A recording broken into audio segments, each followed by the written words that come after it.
ஒன்று யோவான் அதிகாரம் 3.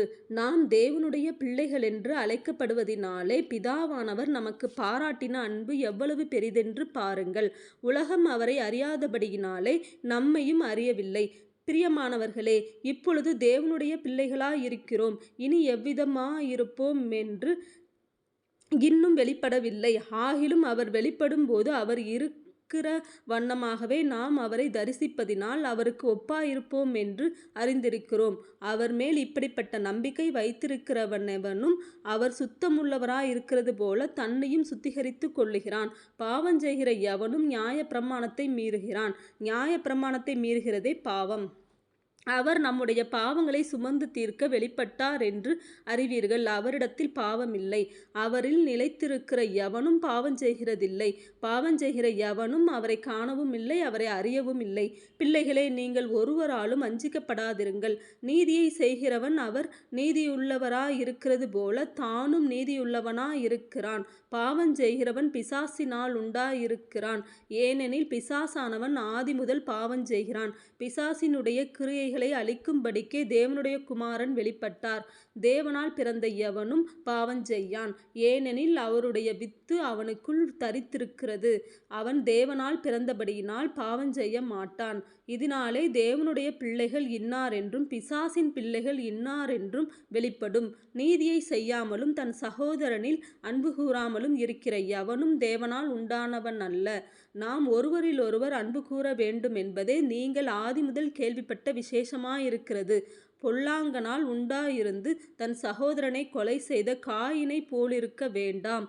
அவன் எதிர்மித்தம் அவனை கொலை செய்தான். தன் கிரியைகள் பொல்லாதவைகளும் தன் சகோதரனுடைய கிரியைகள் நீதியுள்ளவைகளுமாயிருந்ததின் மித்தந்தானே. என் சகோதரரே, உலகம் உங்களை பகைத்தால் ஆச்சரியப்படாதிருங்கள். நாம் சகோதரரிடத்தில் அன்பு கூறுகிறபடியால் மரணத்தை விட்டு நீங்கி ஜீவனுக்குட்பட்டிருக்கிறோம் என்று அறிந்திருக்கிறோம். சகோதரனிடத்தில் அன்பு கூறாதவன் மரணத்திலே நிலை கொண்டிருக்கிறான். தன் சகோதரனை பகைக்கிற எவனும் மனுஷ கொலைபாதகனாயிருக்கிறான். மனுஷ கொலைபாதகனெவனோ அவனுக்குள் நித்திய ஜீவன் நிலைத்திராது என்று அறிவீர்கள். அவர் தம்முடைய ஜீவனை நமக்காக கொடுத்ததினாலே அன்பு இன்னதென்று அறிந்திருக்கிறோம். நாமும் சகோதரருக்காக ஜீவனை கொடுக்க கடனாளிகளாயிருக்கிறோம்.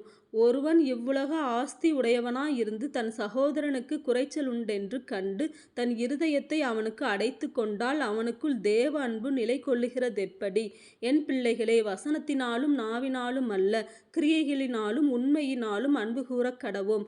இதனாலே நாம் நம்மை சத்தியத்திற்குரியவர்கள் என்று அறிந்து நம்முடைய இருதயத்தை அவருக்கு முன்பாக நிச்சயப்படுத்தி கொள்ளலாம்.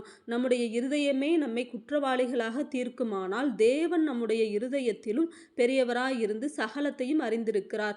பிரியமானவர்களே, நம்முடைய இருதயம் நம்மை குற்றவாளிகள் என்று தீர்க்காதிருந்தால் நாம் தேவனிடத்தில் தைரியம் கொண்டிருந்து அவருடைய கற்பனைகளை நாம் கைக்கொண்டு அவருக்கு முன்பாக பிரியமானவைகளை செய்கிறபடியினால் நாம் வேண்டிக் கொள்ளுகிறதெதுவோ அதை அவராலே பெற்றுக்கொள்ளுகிறோம்.